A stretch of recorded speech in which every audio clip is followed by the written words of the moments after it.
Ehli İslam kılar zara, yüreklerini iter para. Ah Kur'an'ım, ah İslam'im, Rabbisiga kılar nala.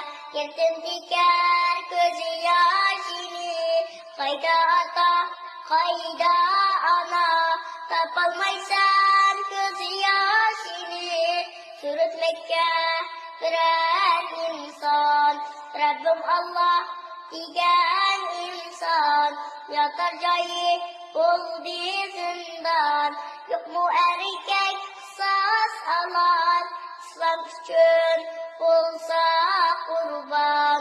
Kafir bolğan iffetini, yerden taşlar hicabini. Feryat çeker ah Rabbimden, uzmandu muslimani.